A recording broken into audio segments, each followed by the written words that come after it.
El día de hoy voy a hablar acerca de la doctrina de las Escrituras. La doctrina de las Escrituras. Como introducción, acompáñenme por favor a leer el Salmo 19. Salmo 19, versículo 1, y luego del 7 en adelante.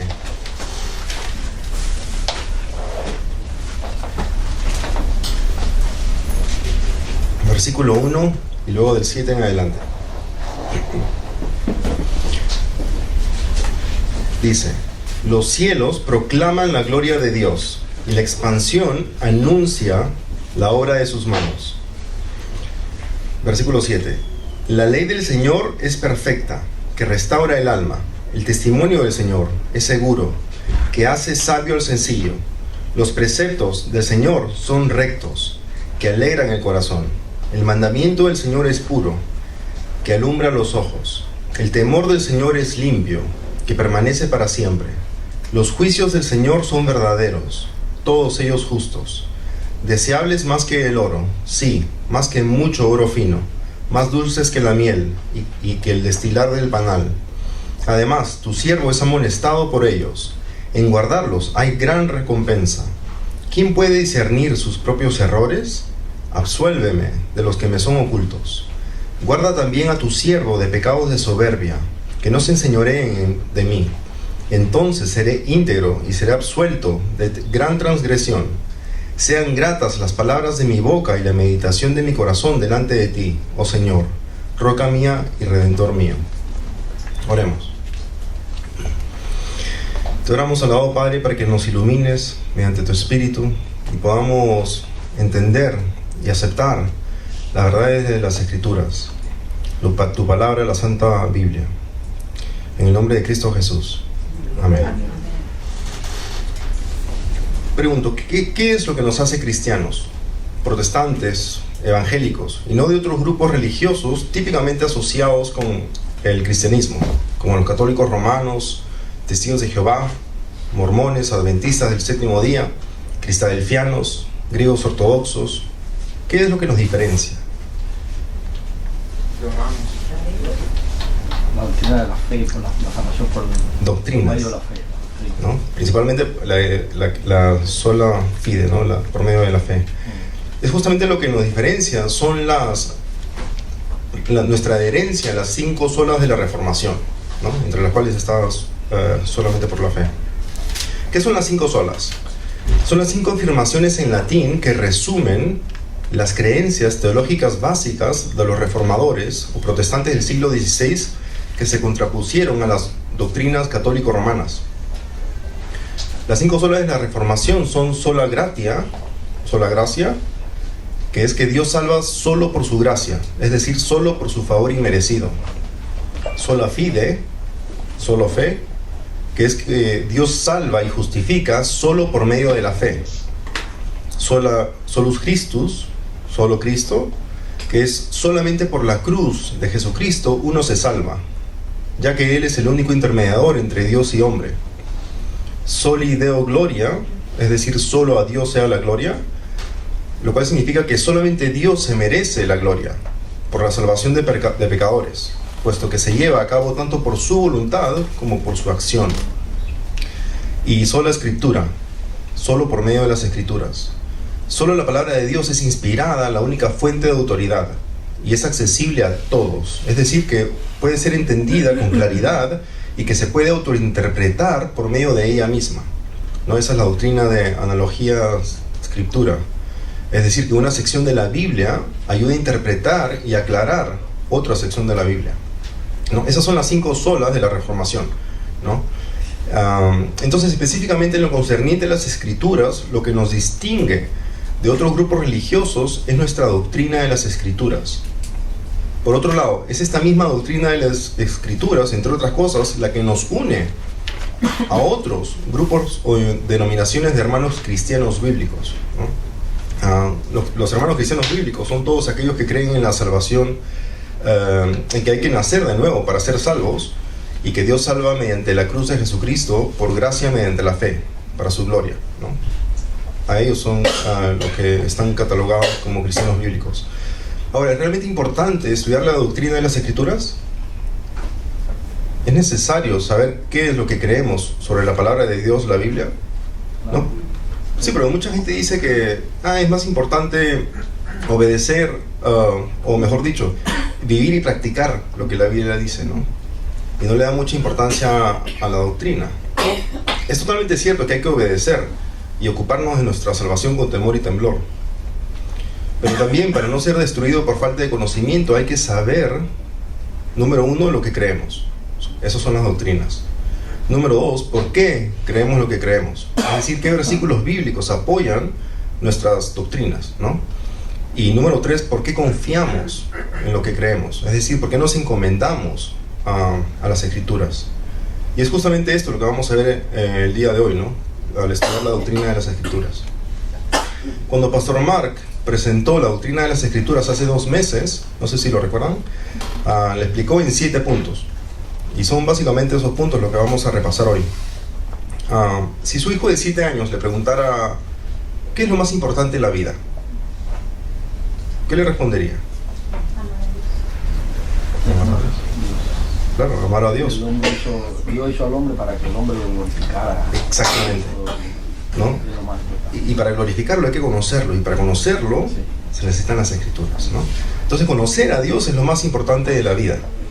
Dios nos creó primordialmente para glorificarlo, teniendo una relación de paz con Él.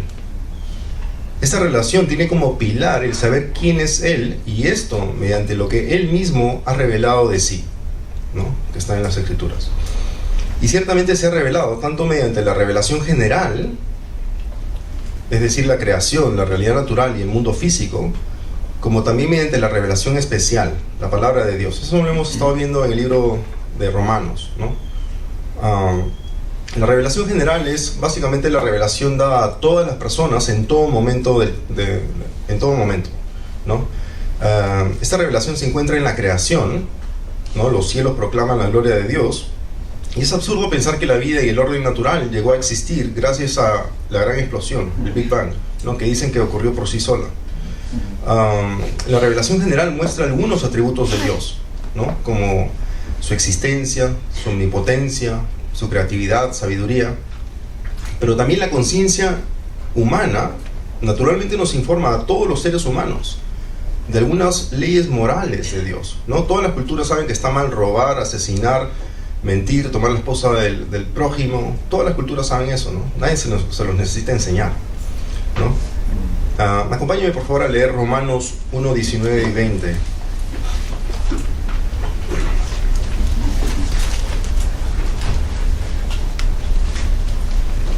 Romanos 1, 19 y 20. Dice: porque lo que se conoce acerca de Dios es evidente dentro de ellos, pues Dios se lo hizo evidente. Porque desde la creación del mundo, sus atributos invisibles, su eterno poder y divinidad, se han visto con toda claridad, siendo entendidos por medio de lo creado, de manera que no tienen excusa, ¿no? Pueden pasar a la página siguiente, en el capítulo 2, versículo 14 y 15, dice: porque cuando los gentiles que no tienen la ley, y en este caso se refiere a la ley que los judíos recibieron de Dios, ¿no? Cuando los gentiles que no tienen la ley cumplen por instinto los dictados de la ley, ellos, no teniendo la ley, son una ley para sí mismos, ya que muestran la obra de la ley escrita en sus corazones, su conciencia dando testimonio y sus pensamientos acusándolos unas veces y otras defendiéndolos.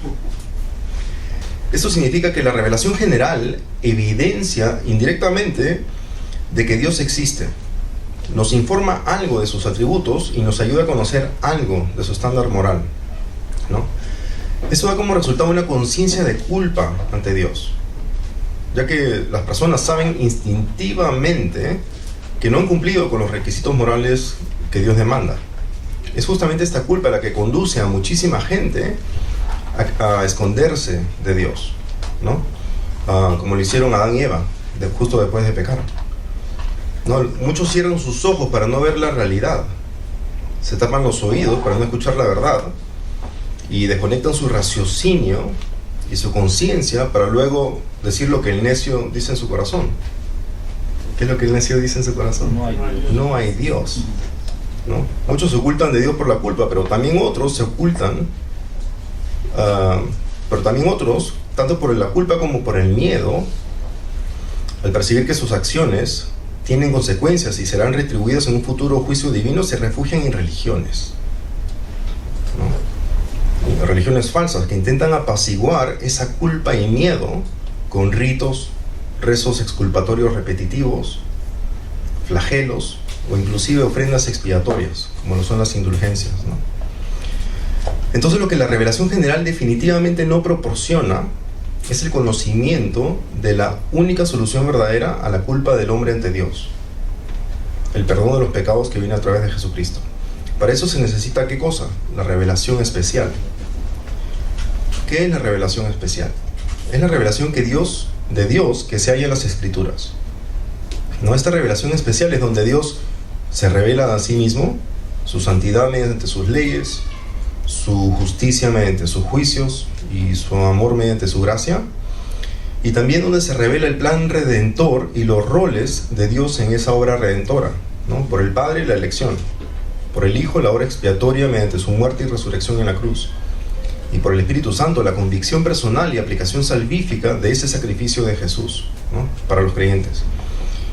También la revelación especial es donde Dios nos revela la historia de su amor, ¿no? Inicialmente para con el pueblo de Israel, hoy para con la iglesia, y en un futuro otra vez para con el pueblo de Israel, ¿no?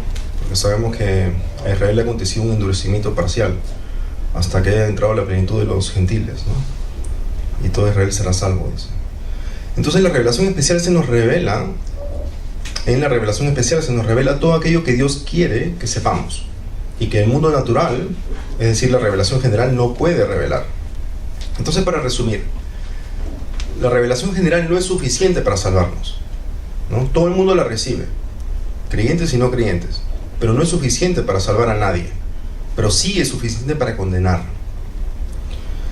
Por otro lado, la revelación especial, las Sagradas Escrituras, son las que dan la sabiduría que lleva a la salvación de todo el que cree, sobre los cuales ninguna condenación hay, ¿no? El saber que la gente desesperadamente necesita de esa revelación especial, el Evangelio, para poder ser salvos, es lo que nos lleva a nosotros a afanosamente cumplir con la gran comisión, ¿no? El punto número 2 sería inspiración. Inspiración. Acompáñenme por favor a 2 de Timoteo 3:16.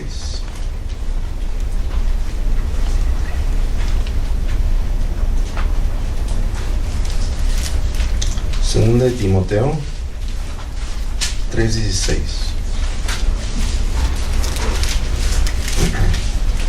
Dice: toda escritura es inspirada por Dios y útil para enseñar, para reprender, para corregir, para instruir en justicia, a fin de que el hombre de Dios sea perfecto, equipado para toda buena obra. Esa palabra inspirada en el lenguaje original del Nuevo Testamento, el griego koiné, es la palabra theopneustos, ¿no? Theo viene de Dios y pneustos o neo es respirar, ¿no? O sea, es respirada por Dios, es exhalada por Dios, ¿no? Y si la Biblia realmente es inspirada por Dios, entonces Dios mismo la inspiró, es el que le inspiró a los autores humanos a escribir exactamente lo que Él quería que escribieran, ¿no? En lugar de simplemente dictarles palabras, Dios aprovechó y actuó a través de sus personalidades, estilos de escritura, capacidades, experiencias, circunstancias únicas y particulares, ¿sí? Esto hace que las Escrituras sean una obra totalmente divina por Dios y una obra totalmente humana, ¿sí? Los dos, ¿no? Las Escrituras son tanto el testimonio humano acerca de la revelación divina, tanto como la mismísima revelación divina, ¿no? Son un testimonio de Dios y la revelación de Dios, ¿sí? Acompáñame por favor a 2 de Pedro 1:20. 2 de Pedro 1:20. 20 y 21. Dice: pero ante todo, sabed esto, que ninguna profecía de la Escritura es asunto de interpretación personal, pues ninguna profecía fue dada jamás por un acto de voluntad humana, sino que hombres inspirados por el Espíritu Santo hablaron de parte de Dios. Entonces, dado que las Escrituras son inspiradas por Dios, debemos confiar en ella como la revelación definitiva de la boca del Dios mismo, ¿no? De Dios mismo. Hay que recordar cómo Jesús le respondía al diablo cuando lo tentaba en el desierto. ¿Alguien se acuerda? Escrito está, ¿sí? Escrito está, escrito está, escrito está. 3 veces lo dijo. Y una de esas veces le contestó, escrito está. No solo de pan vivirá el hombre, sino de toda palabra que sale de la boca de Dios.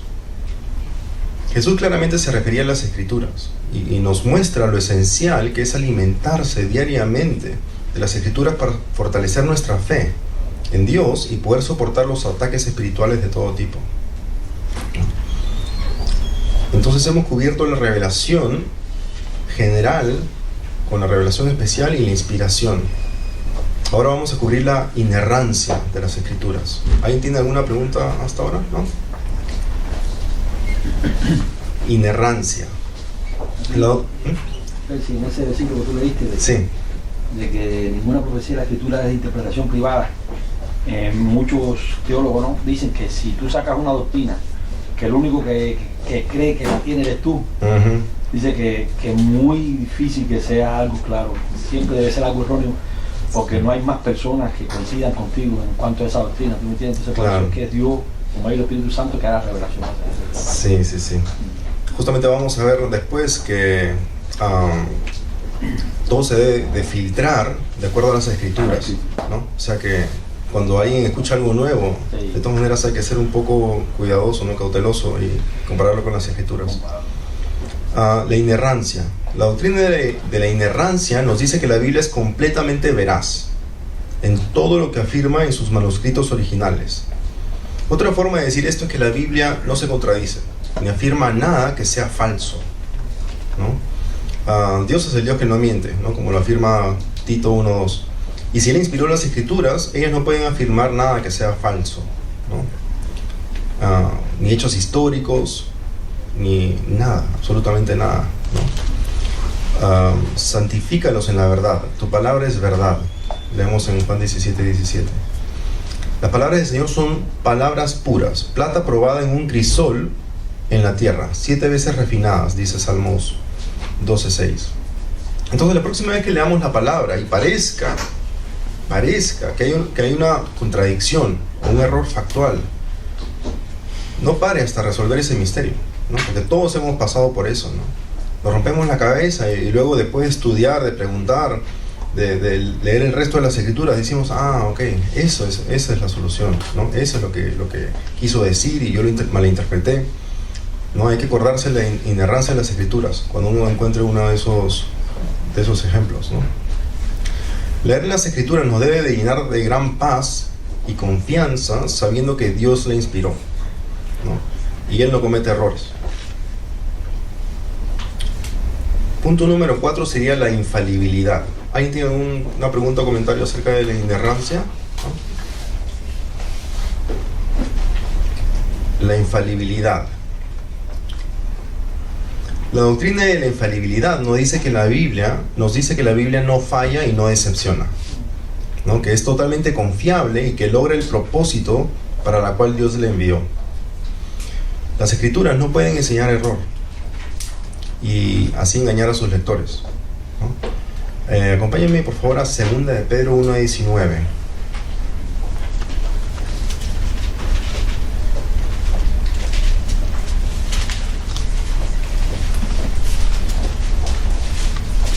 Dice 2 de Pedro 1:19. Como de contexto, Pedro narra su increíble experiencia personal de ver la gloria de Dios en el monte de la transfiguración. No sé si se acuerdan. Y el escuchar al mismísimo Dios Padre hablar desde el cielo, ¿sí? Para luego contrastar su experiencia personal con aquello que está escrito en las Escrituras, ¿no? Es decir, tuvo una experiencia personal incomparable y eso lo está contrastando con las Escrituras. Y dice, versículo 19: y así tenemos la palabra profética más segura, a la cual hacéis bien en prestar atención como una lámpara que brilla en el lugar oscuro, hasta que el día despunte y el lucero de la mañana aparezca en vuestros corazones. Es decir, que las escrituras son más confiables que cualquier experiencia personal, porque las escrituras son inspiradas, inerrantes e infalibles, y nos guían y nos encaminan inequívocamente en el camino de la vida plena, vida eterna, ¿no? Salmo 119, 9 y 11 dice: ¿cómo puede el joven guardar puro su camino? Guardando tu palabra. En mi corazón he atesorado tu palabra para no pecar contra ti. Entonces la palabra de Dios es el fundamento seguro que tenemos para comprender todo lo que Dios quiere que sepamos y todo lo que necesitamos para la piedad y la vida eterna. Y también nos ayuda a comprendernos a nosotros mismos, ¿no? Nuestros pensamientos, intenciones, motivaciones y más. Acompáñame por favor a Hebreos 4, 12 y 13. Hebreos 4, 12 y 13.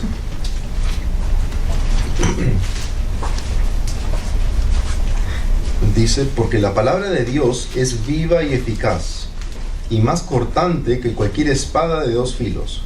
Penetra hasta la división del alma y del espíritu, de las coyunturas y de los tuétanos, y es poderosa para discernir los pensamientos y las intenciones del corazón. Y no hay cosa creada oculta a su vista, sino que todas las cosas están al descubierto y desnudas ante los ojos de aquel a quien tenemos que dar cuenta.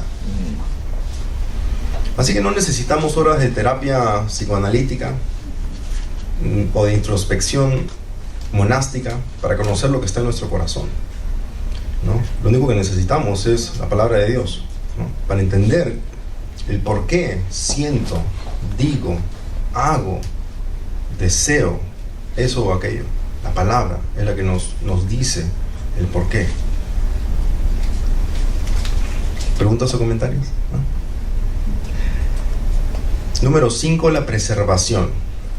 La doctrina de la preservación. Dios ha preservado soberanamente las Escrituras durante siglos, ¿no? Asegurándose de que tengamos exactamente lo que Él pretendía que tuviéramos. Isaías 48 dice: sécase la hierba, marchítase la flor, mas la palabra de nuestro Dios permanece para siempre. Acompáñenme por favor a Mateo 5:18. Mateo 5:18. Ahí vamos a leer lo que Jesús dijo sobre la preservación de las Escrituras.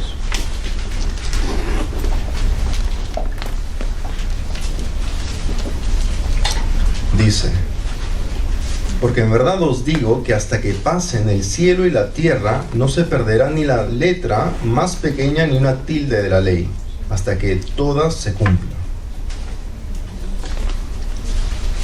También en varias partes de las Escrituras, Dios ordena que nada le sea agregado o quitado, ¿no?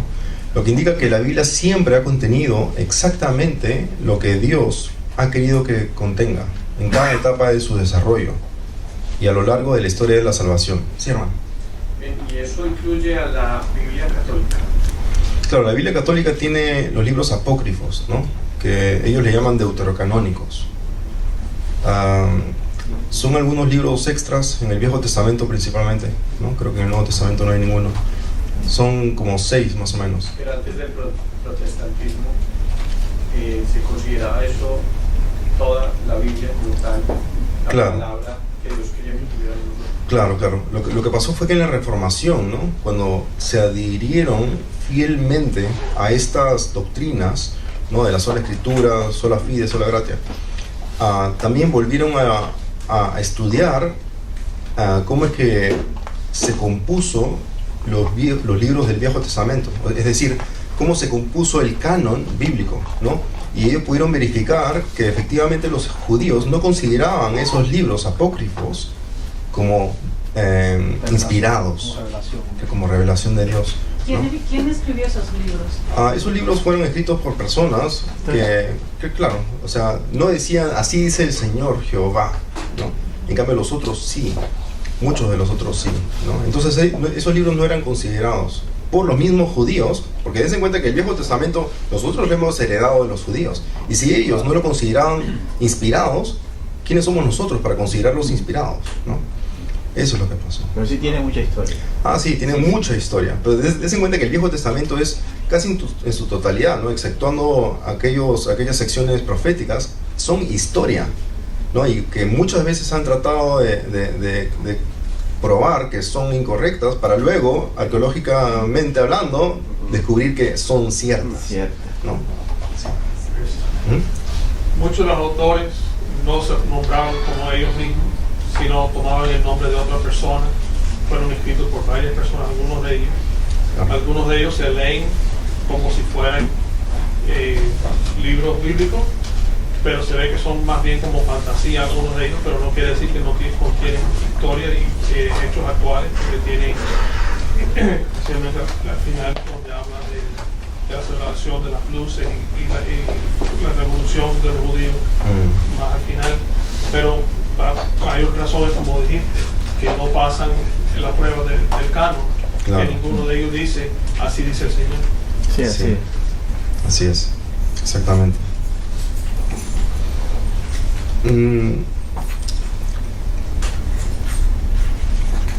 ¿Ahí tiene alguna otra pregunta? Esa es una pregunta muy interesante. Bueno, por años la religión católica, ¿no?, prohibía, hasta por muchos años, en el tiempo de mi bisabuela, prohibía la lectura de la Biblia, y se guiaban mucho por los rituales de la iglesia, ¿no? Se leía un poquito y de ahí era el Padre Nuestro, la confesión y todo eso, ¿no? Pero en sí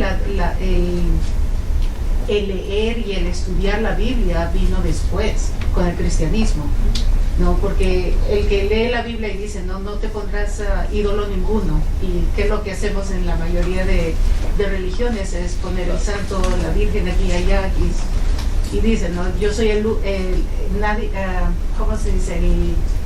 El camino de la vida, la verdad, el camino de la vida. Nadie viene al Padre excepto mediante mí. Sí, es totalmente cierto, ¿no? Por eso es justamente que yo empecé este estudio de la doctrina de las Escrituras, un poco con historia, ¿no? La historia de la Reformación, ¿no? ¿Qué es lo que nos distingue de nuestra raíz, si se podría llamar así, ¿no? Que era la Iglesia Católica Romana, más por el lado apostólico que por la romana, ¿no? Esa es nuestra raíz realmente. Y es verdad, o sea, hasta hace 70 años, en la Iglesia Católica lo que se hacía era, se leía en latín la Biblia, ¿no? Yo soy demasiado joven como para recordar eso, pero me lo han contado, ¿no? Todavía lo hacen. Hay una iglesia en Miami que lo hace. Claro, y en Perú también. Son súper católicos. Sí, hermano Álvaro.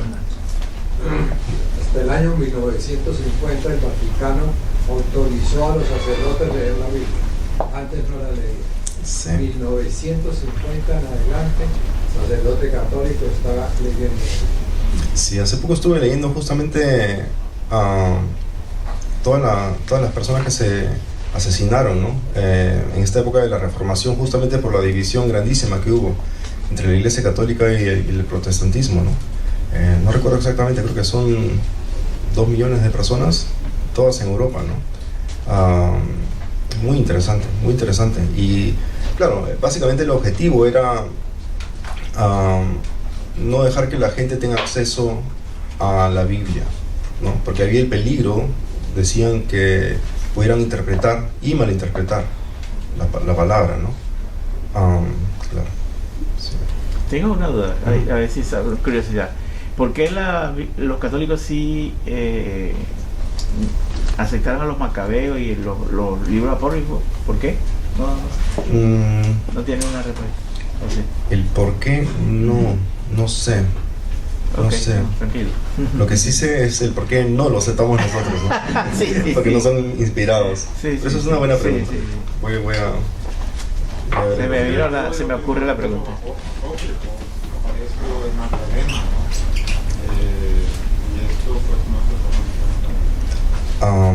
Esa controversia de Magdalena, claro, sí. Lo que el hermano se está refiriendo son los libros apócrifos del Viejo Testamento, ¿no?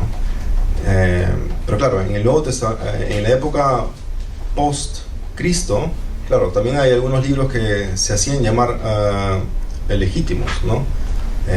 Sin embargo, claro, a la hora que uno los lee, ¿no? Porque todo suena muy bonito en los primeros capítulos, pero a la hora que uno los lee dice, wow, ¿qué es esto?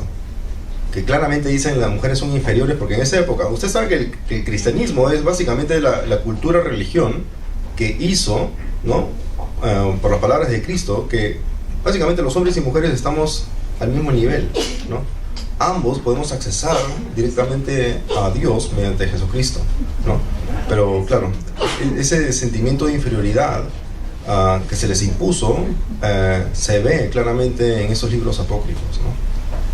Pero Jesús dijo, no hay ni hombre ni mujer, ¿no? Ni esclavo, entonces eso lo trajo Jesús, ¿no? Punto número 6, autoridad. Acompáñenme por favor a leer Primera de Tesalonicenses 2. Primera de Tesalonicenses 2.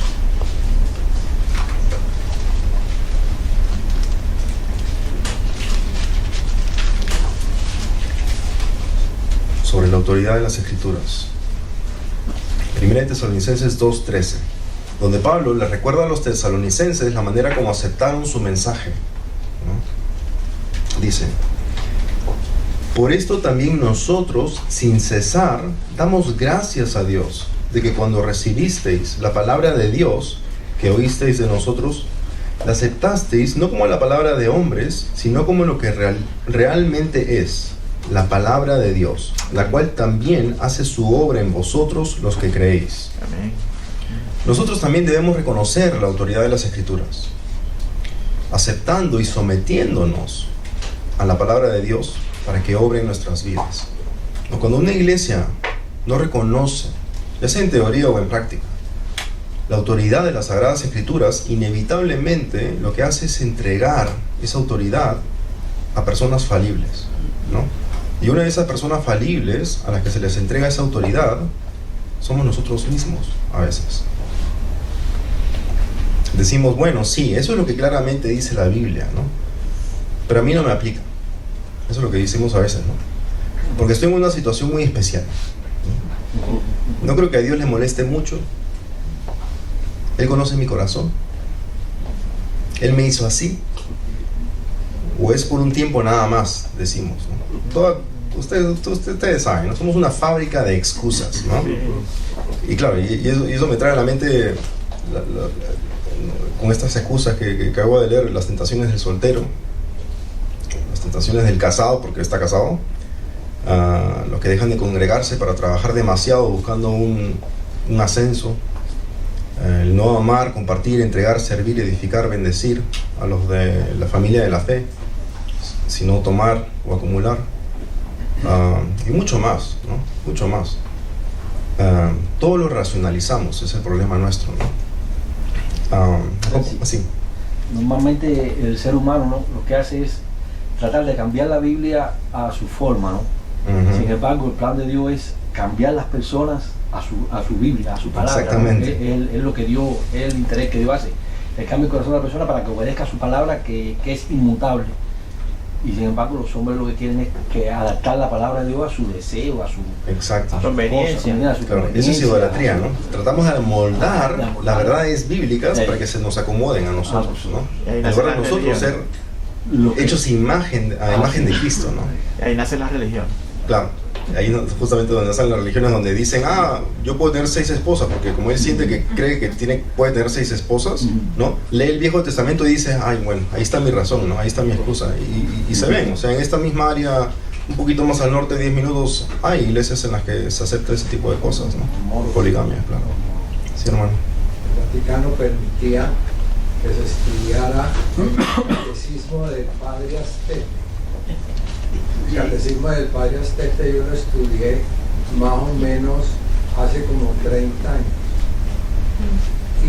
Y de ahí en adelante es que permitieron leer la Biblia, pero dirigido por un sacerdote. Hasta ahora que viene la época o la temporada de la espiritualidad dada por los evangelistas, por los cristianos evangélicos, entonces la religión católica se vio obligada a hacer también el mismo papel porque se le estaban yendo los textos. Claro. Sí, es exactamente lo que pasó. Es exactamente lo que pasó. 1 Corintios 4:4, por favor. 1 Corintios 4:4.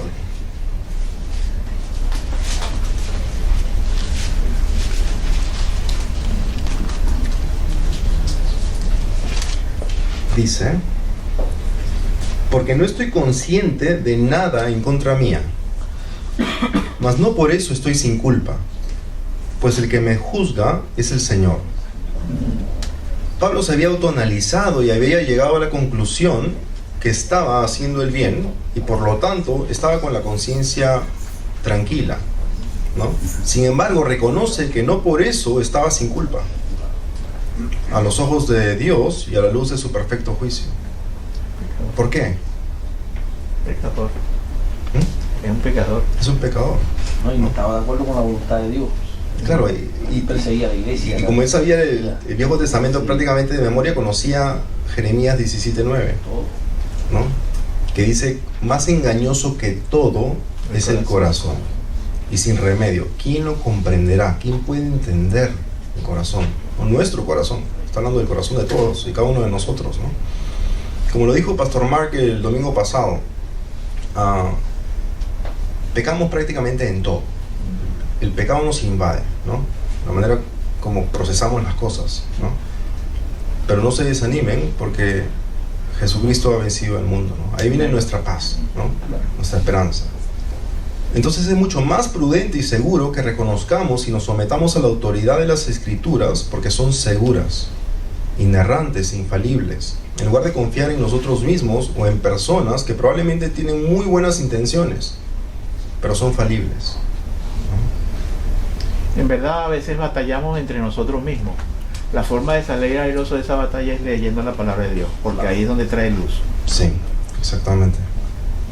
Así es. Sí. Cuando no sepa qué hacer ante una situación, lea la palabra. Sí. ¿No?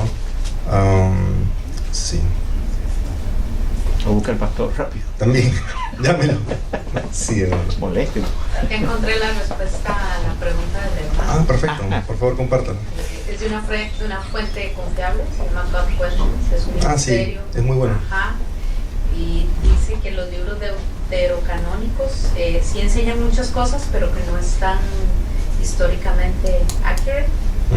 Y que muchos católicos los aceptan y fue agregado a la Biblia católica en el año 1500 como respuesta a la Reforma Protestante. O sea, los agregaron en el año 1500 después de la Reforma Protestante. Y ¿qué más dice? Por ejemplo, son aceptados por la Iglesia Católica porque en estos libros están en agreement o apoyan prácticas católicas como orar a los muertos, peticiones a los santos en el cielo, adorar a ángeles. Entonces, como apoyan creencias de ellos, fueron agregados. Las ánimas benditas del purgatorio y todas esas cosas. Purgatorio también, sí, por eso me acordé. Entonces, estos libros tienen errores teológicos e históricos. Claro. Sí. Sí fueron agregados muchos. ¿Cómo fue la palabra?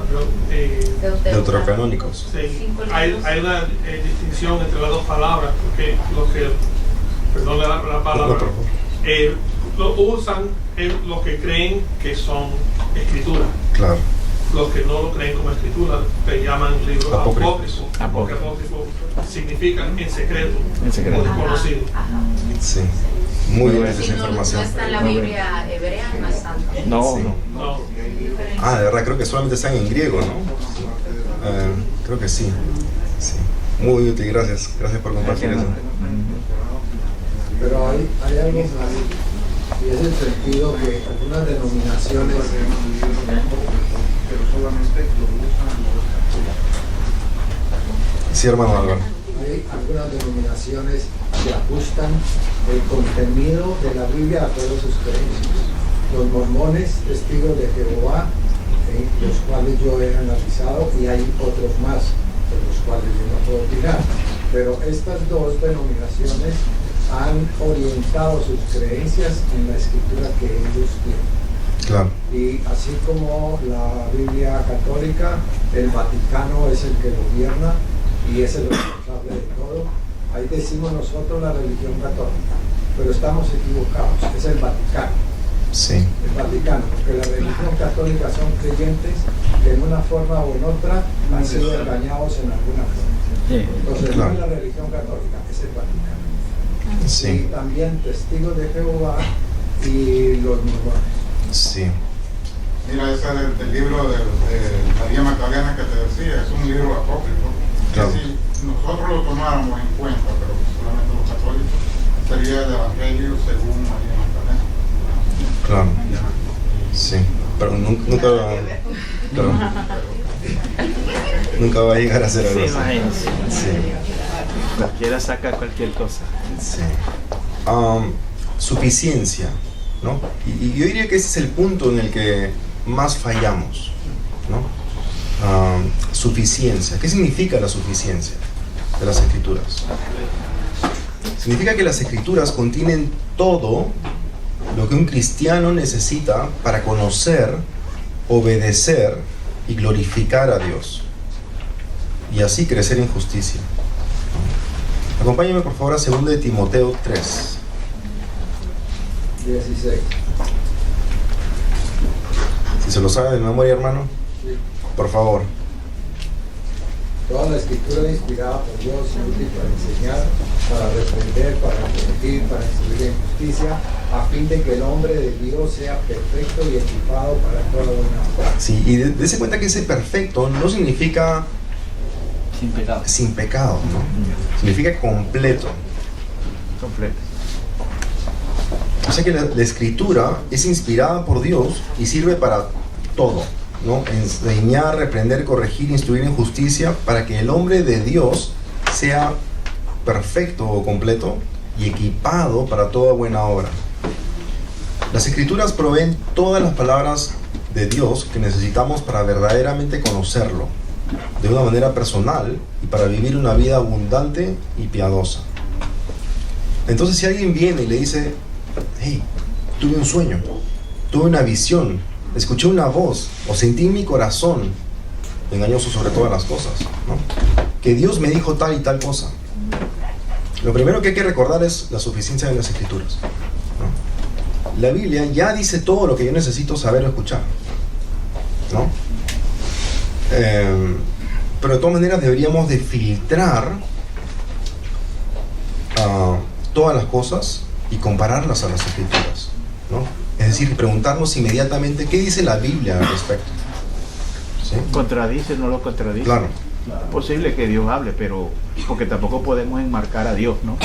Pero si alguien está teniendo ese tipo de experiencia, mire la Biblia a ver si eso lo está contradiciendo o no. Claro.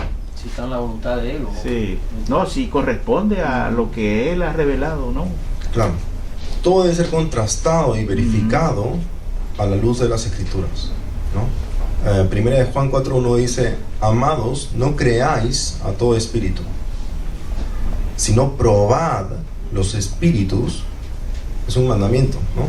Probad los espíritus para ver si son de Dios, porque muchos falsos profetas han salido al mundo. ¿Cómo se prueban los espíritus? Claro. Mediante la palabra de La Dios. filosofía más que todo. ¿Mm? Filosofías y cosas que hay por ahí rondando. El Claro. espíritu del contenido. Sí, eso hay que contrastarlo con la palabra de Dios, sí. ¿no? Acompáñame por favor a Hechos 17.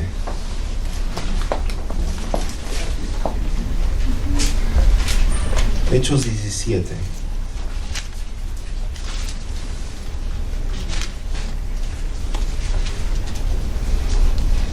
Versículo 10 al 12. Dice: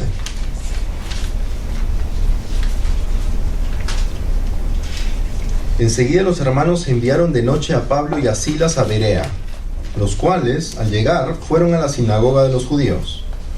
Estos eran más nobles que los de Tesalónica, pues recibieron la palabra con toda solicitud, escudriñando diariamente las Escrituras para ver si estas cosas eran así. Por eso muchos de ellos creyeron, así como también un buen número de griegos, hombres y mujeres de distinción.